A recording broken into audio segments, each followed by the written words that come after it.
तुमने सुनी ही है, उन्होंने मरते मरते बताया है, यहां से कुछ ही दूरी पर माता सबरी का स्थान है। वहां पर सीता का कुछ पता लग सकता है, इसलिए हे बेटा, हमें माता सबरी के आश्रम में चलना चाहिए। ठीक है भ्राता, चलिए।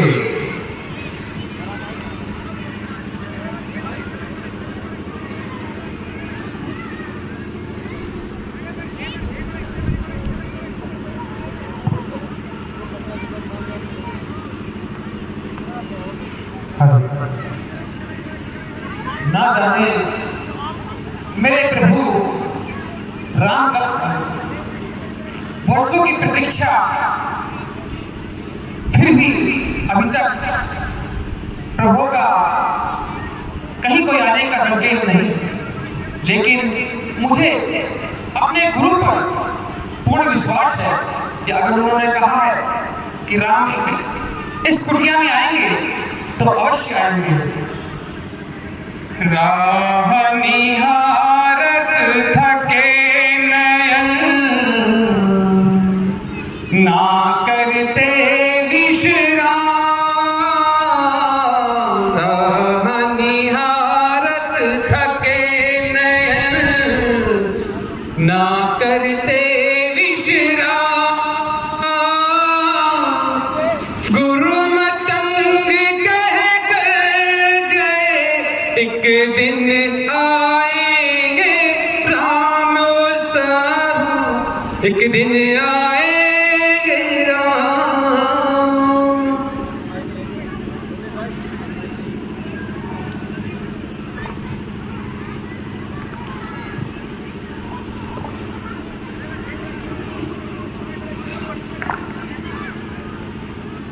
कब दर्शन दोगे, कब दर्शन दोगे राम परम हितकारी। कब दर्शन दोगे, कब दर्शन दोगे राम परम हितकारी। मेरी रास्ता देखत मेरी उम्र बीत गई सारी, रास्ता देखत मेरी उम्र बीत गई सारी।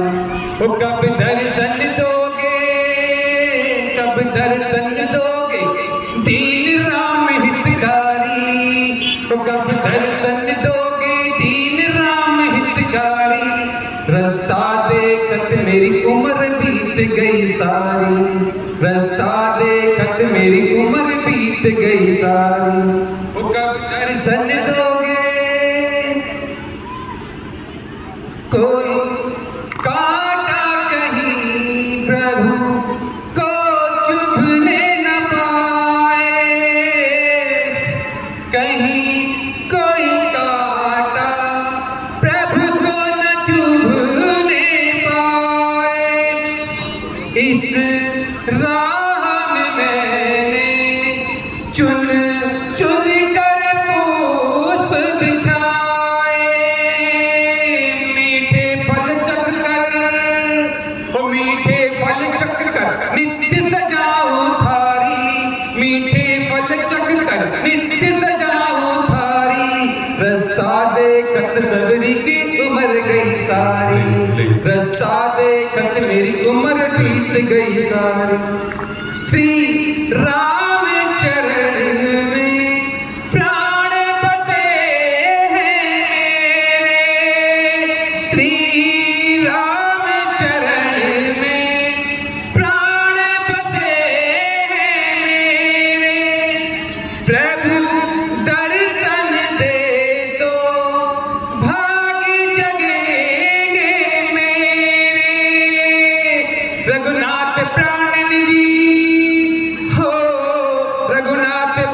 निधि पर जीवन बलिहारी, रघुनाथ प्राण निधि पर जीवन बलिहारी। रास्ता देखत मेरी उम्र बीत गई सारी, रास्ता देखत मेरी उम्र बीत गई सारी। वो कब दर्शन दोगे, वो कब दर्शन दोगे दीन परम हितकारी। रास्ता देखत मेरी उम्र बीत गई सारी, रास्ता देखत मेरी उम्र बीत गई सारी। वो कब दर्शन देंगे, वो कब दर्शन देंगे राम परम हितकारी। रास्ता देखत मेरी उम्र बीत गई सारी। हे तात लक्ष्मण, मुझे तो लगता है यही माता सबरी का आश्रम है। चलो हमें आगे चलना चाहिए। चलिए। कब आओगे प्रभु? हे प्रभु राम, कब आओगे? हे भाइयों, कैलाश और गुंजू के साथ लिया कर्मचारी उनको मैनेजर साहब बुला रहे हैं।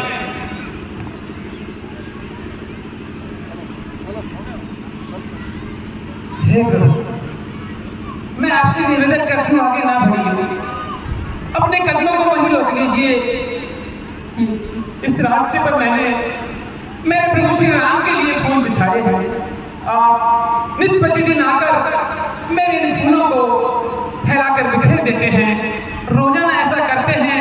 मैं आपसे फिर से निवेदन करती हूँ, कृपया आप आगे ना बढ़िए, मेरे इस प्रेम को प्रेम के रूप में ही बना रहने दीजिए। हे माते, जरा अपना मस्तक उठाकर देखो तो सही, मैं वही राम हूँ जिसकी आप बहुत दिनों से प्रतीक्षा कर रही हो।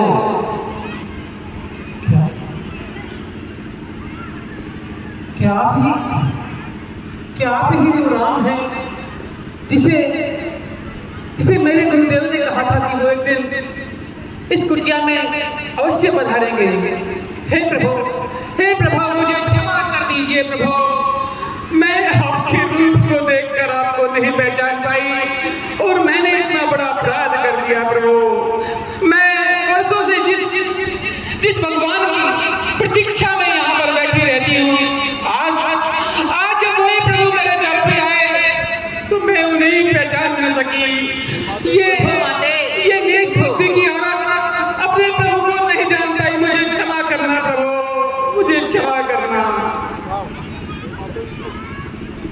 हे माते, जरा धैर्य धारण कीजिए, उठो,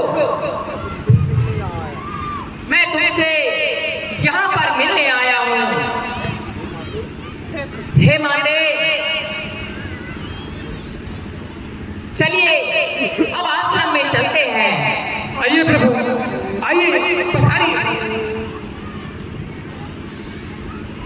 आइए प्रभु, आइए। सौरी ने भगवान राम के लिए इच्छा रखे हैं, रास्ता बढ़ाते हुए उनको अपने आश्रम में लेकर के आ रही हैं। बड़ा भावपूर्ण दृश्य है। माता सबरी एक भिल्ली जाति की महिला है। भगवान राम यदि सबरी के आश्रम में नहीं ले आते तो उनका काम कोई बिगड़ने वाला नहीं था। सबरी की भक्ति को धन्य करने के लिए आप भी बैठिए।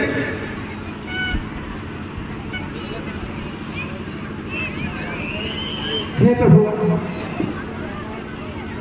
मैं निकृष्ट और नीच जाति की भीली नहीं जानती कि अपने प्रभु का मैं कैसे स्वागत करूं, कैसे सेवा करूं। बस मुझे तो आपका दर्शन करने के बाद भी कुछ नहीं सूझ रहा है। मैं हड़बड़ा रही हूँ प्रभु, समझ नहीं पा रही मैं क्या कहूँ और क्या नहीं कहूँ। देखिए पापा जी। हे माते, आप जो भी कर रहे हैं वह प्रेम की पराकाष्ठा है। इससे अधिक कोई मुझे प्रेम नहीं दे सकता। आप स्वयं को दोषी न माने। आप तो मेरी सबसे अच्छी भक्ति हो। बड़े दूर से चल के आए हैं, बाकी बातें तो मैं फिर कर लूंगी, परंतु आप भूखे होंगे तो मैंने बाहर से ये अच्छे अच्छे बेल आपके लिए, प्रभु आपके लिए मैं चुन कर लाई हूँ। और प्रभु मैंने हर बेल को चख कर देखा है कि कहीं ये बेल खट्टा तो नहीं। मैंने सिर्फ मीठे बेल ही आपके लिए रखे हैं। लो प्रभु खाइए।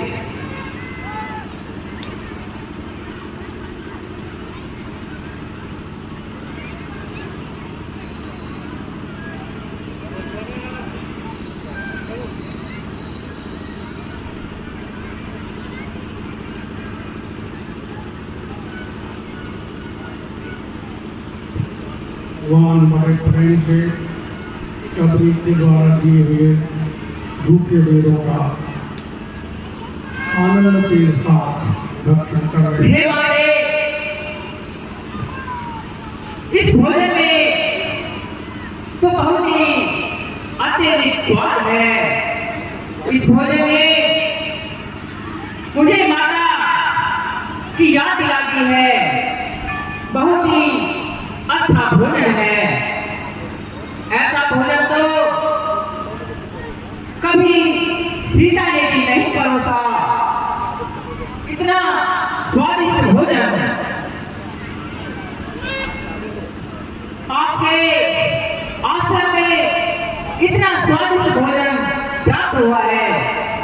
हे प्रभु, आप तो भक्त वत्सल हैं और अपने भक्तों की पढ़ाई करना तो आपका स्वभाव है, वरना मैं एक ढीली, एक नीच जाति की औरत, उसे भला क्या सत्कार आएगा और क्या वो भोजन बनाएगी। प्रभु मैं तो बस जो मेरे पास है मैं आपको वही खिला रही हूँ। मैं वर्षों पहले यहाँ पर गुरु मदन के पास आई थी और जब मेरे गुरु देवलोक को जाने लगे तो जाते जाते उन्होंने कहा था, हे शबरी तुम इसी कुटिया में रहो। एक दिन यहाँ स्वयं प्रभु श्री राम अपनी पत्नी को खोजते हुए यहाँ आएंगे और तुम्हें दर्शन देंगे। बस प्रभु तब से नित्य प्रतिदिन मैं प्रातःकाल से ही आपकी प्रतीक्षा में राहों पर फूल बिछाए बैठी रहती थी। बस मन में एक ही विश्वास था कि मेरे गुरु जो मुझसे कहकर गए हैं उसमें समय भले ही लग जाए, परंतु वो सत्य होगी। और आज मेरे गुरु का कहा वचन सत्य हुआ। मैं कृतज्ञ हूँ। आप मुझसे जो भी चाहें सेवा के लिए कहें, मुझे प्रसन्नता होगी। आप बस ये बताइए किस प्रकार मैं इन प्रभु चरणों की सेवा करूं, मुझे बताइए। हे तात लक्ष्मण, ये बेर कितने स्वादिष्ट हैं, लेकिन आप इन्हें खाए क्यों नहीं? लक्ष्मण तुमने खाया न बेर, देखो तो कितना मीठा है। पृथ्वी से ले आकाश तलक जो कुछ है इससे फीका है। तुमने भी बहुत खिलाए हैं पर इनसे बढ़कर स्वाद नहीं। सीता का परोसा हुआ भोजन देता इतना आनंद नहीं। हे तात लक्ष्मण, इस प्रकार से परोसा हुआ भोजन अनादर नहीं करना चाहिए। राम जी के कहने से लक्ष्मण ने ले तो लिया डरिया में का बेर, किंतु गुप्त राम से पीछे फेंका बेर। कर तो डाला ये कार्य मगर मन में कुछ खटका बना रहा। अंत अंतर्यामी की आंखों से ये भेद भला कर छुपा रहा। एक कथा गाड़ी आएगी, द्रोणागिरि जाकर गिरा वही, रघुराई की इच्छा से औषध संजीवन बना वही।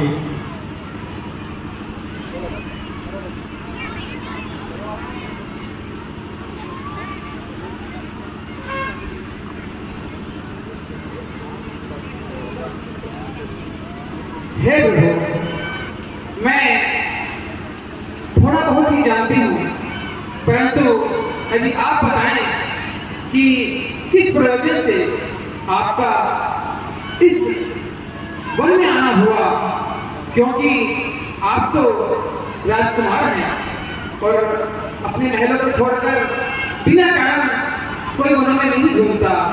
मेरी ये जिज्ञासा को शांत कर दी प्रभु। हे भक्ति, हम दोनों भाई राम लखन वनवासी बन कर आए हैं। अपने साथ सीता को भी इस दंडक वन में लाए हैं। दुर्दिन ने ऐसा कर डाला, उसे और पिता का मरण हुआ, इसे और कुटिया से सीता हरण हुआ। हे माता, हम दोनों भाई पिता की आज्ञा अनुसार 14 वर्षों के लिए वन में आए हुए हैं, लेकिन बीच में ही किसी निशाचर के द्वारा सीता का हरण कर दिया गया। बस उन्हीं को खोजते खोजते आपके आश्रम में आ पहुंचे। हे भक्ति, यदि सीता के विषय में कुछ जानकारी हो तो हमें बताइए। आप तो स्वयं विष्णु के अवतार अंतर्यामी हैं, परंतु फिर भी अपने इस ढीली भक्ति का मान बढ़ा रहे हैं और मान बढ़ाकर कुछ जानना ही चाहते हैं, तो मैं अवश्य बताऊंगी। गुरु मतंग ने मुझे कहा था कि श्री राम जब तुम्हें दर्शन देने आएंगे तो तुमसे सीता के विषय में अवश्य पूछेंगे और तब तुम उनको आगे की राह बताना। मैं अनभिज्ञ मैं बावली, क्या बतलाऊं फिर भी पूछे आप तो सुनिए उपाय, सुनिए उपाय। आगे है ऋषिमुख पर्वत, सुग्रीव वहाँ पर रहता है। अपने भाई के कारण वो अत्यंत कष्ट नित सहता है। बस वही पधारे महाराज, सीता की सुध मिल जाएगी। जो कलियां मुरझाई है वो उसी जगह खिल जाएगी। हे प्रभु, यहाँ से दक्षिण दिशा में ऋषिमुख पर्वत है, जहाँ पर सुग्रीव अपने भ्राता बाली का सताया हुआ और अपने भाई से अपने प्राणों की रक्षा के लिए ऋषिमुख पर्वत पर रहता है। इस समय उसे अपने प्राणों का भय है। आप उनके पास जाइए, उनसे मित्रता कीजिए और उनका दुख हरिए। आगे का कार्य जो भी होगा वो स्वयं आपके सामने आ जाएगा।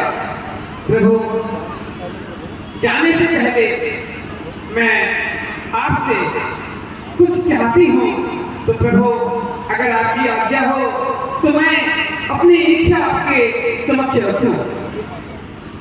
कहिए माते, तुम क्या कहना चाहती हो? हे प्रभु, ये जो शरीर है, ये तो काय ऐसी है जो हमेशा साथ नहीं देती।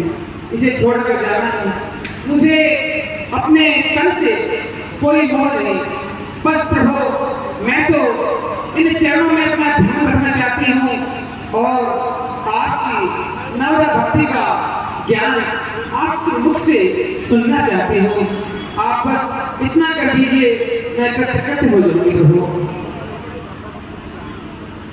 हे प्रभु, बस आप मुझे नवरा भक्ति का ज्ञान दे दीजिए। हे भक्ति,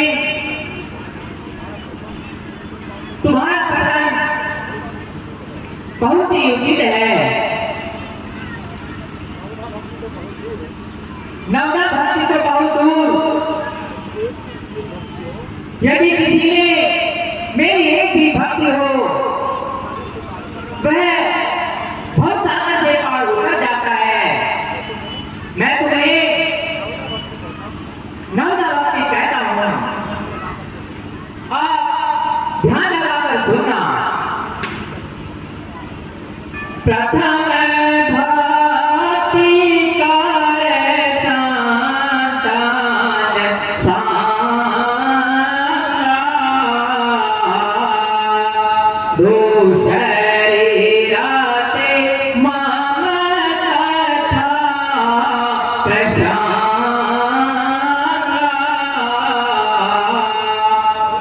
हे भक्ति, मेरी भक्ति, पहली भक्ति संत की संगति से होती है। दूसरी भक्ति मेरे गुणों का गुणगान करने से होती है। तीसरी भक्ति अभिमान रहित अहंकार छोड़ करके गुरु के चरण कमलों की सेवा करने से होती है। चौथी भक्ति कपट त्याग कर मेरे गुण समूह का ज्ञान करने से होती है।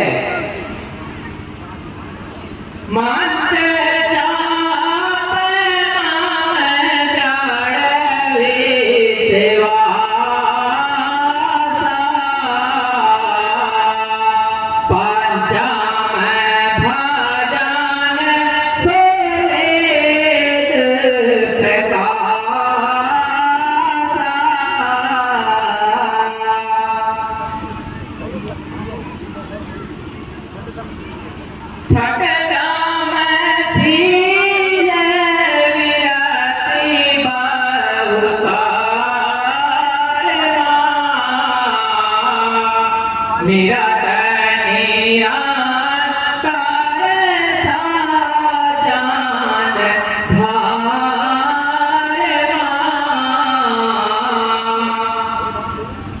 हे भक्ति,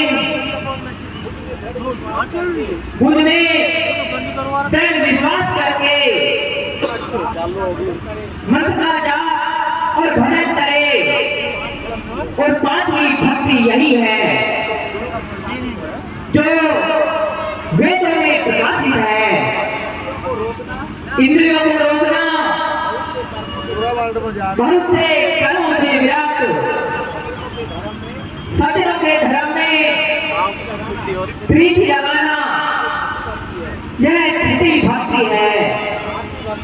और सातवीं भक्ति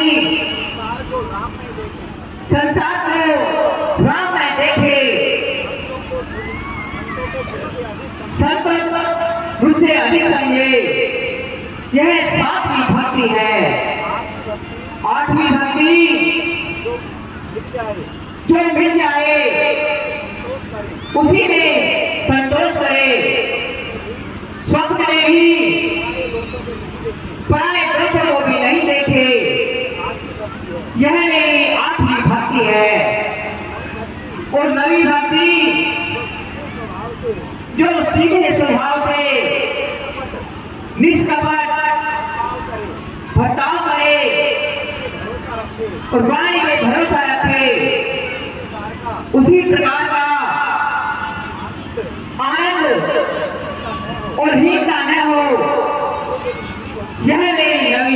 है। हे भक्तिन, इनमें से किसी के पास एक भी भक्ति हो वो भव सागर से पार उतरता है, लेकिन आपके पास में तो नौ भक्ति है, इससे बड़ा कोई साधक नहीं है। हे प्रभु, आज आपने अपने इस साधारण भक्त को नवभाग्य देकर अमर कर दिया। बस प्रभु, आज जो भी मेरी इच्छाएं थी सब आपके कारण पूर्ण हो गई। अब प्रभु मुझे आज्ञा दीजिए, मैं क्या करूं? हे भक्तिन, आपके गुरु के वरदान के अनुसार आपके गुरु के वरदान के अनुसार अब आप मेरे धाम को प्रस्थान करें। अब आप मेरे धाम को प्रस्थान कीजिए। और हम आपके बताए हुए रास्ते पर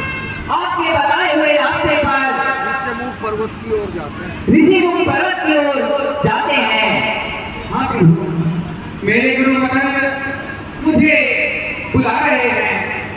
मैं उनके चरणों में जाने के लिए तत्पर हूँ। वो प्रतीक्षा कर रहे हैं। प्रभु, मैं आपकी छवि अपने आंखों में बसाकर अपने गुरु के चरणों में जा रहे हैं। प्रभु, राम राम राम। भाई ब्रो, डॉक्टर साहब, सबने भगवान राम के समक्ष ही अपने गुरु के लोक को प्रस्थान कर ली और भगवान राम लक्ष्मण हे राम लक्ष्मण ऋषिमुख पर्वत की ओर प्रस्थान कर ली। देखो, ये जो वास्तविक भक्त होते हैं उनकी यही एक पहचान है। मेरी आंखों के आगे नवदा भक्ति का ज्ञान प्राप्त कर अपने प्राणों का त्याग कर दिया, अपने देह को समा गई। हे भ्राता, यही सच्ची भक्ति है। बेटा, अब हमें माता सावित्री के द्वारा बताए गए ऋषिमुख पर्वत की ओर चलना चाहिए। वहीं पर सीता के बारे में कुछ पता लग सकता है। और आगे करो, और आगे। ठीक है भ्राता, चलिए। भक्त